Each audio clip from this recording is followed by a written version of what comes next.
ओम नमो भगवते वासुदेवाय नमः। प्यारे दोस्तों, अपना भक्ति चैनल में आप सभी का स्वागत है। आज मैं आपको तुलसी विवाह की कथा सुनाने जा रही हूँ। वीडियो पसंद आया तो लाइक ज़रूर करिएगा और चैनल पर नए हैं तो प्लीज़ सब्सक्राइब कर लीजिएगा और अपने दोस्तों को भी शेयर करना ना भूलिएगा और कमेंट में जय तुलसी माता ज़रूर लिखिएगा। आपके लाइक्स और कमेंट्स मेरे लिए बहुत ही महत्व रखते हैं।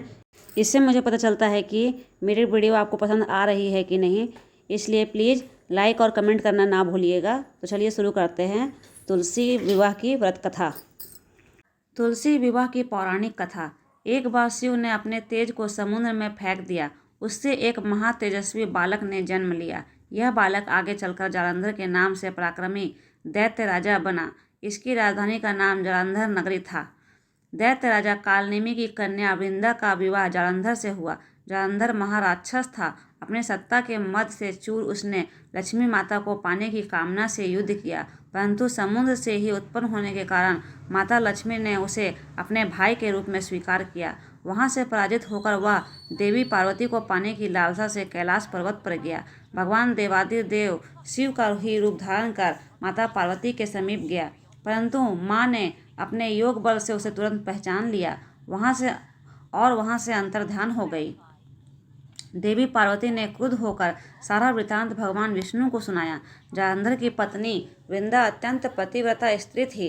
उसी के पतिव्रत धर्म की शक्ति से जालंधर ना तो मारा जाता था और ना ही पराजित होता था। इसलिए जालंधर का नाश करने के लिए वृंदा के पतिव्रत धर्म को भंग करना बहुत आवश्यक था। इस कारण भगवान विष्णु ऋषि का वेश धारण कर वन में जा पहुँचे, जहाँ वृंदा अकेली भ्रमण कर रही थी। इसी कारण भगवान विष्णु ऋषि का वेश धारण कर वन में जा पहुँचे, जहाँ वृंदा अकेली भ्रमण कर रही थी। भगवान के साथ दो मायावी राक्षस भी थे, जिन्हें देखकर वृंदा भयभीत हो गई। ऋषि ने वृंदा के सामने पल भर में दोनों को भस्म कर दिया। उसकी शक्ति को देखकर वृंदा ने कैलाश पर्वत पर महादेव के साथ युद्ध कर रहे अपने पति जालंधर के बारे में पूछा।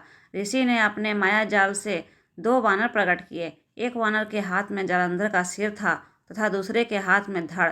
अपने पति की यह दशा देखकर वृंदा मूर्छित होकर गिर पड़ी।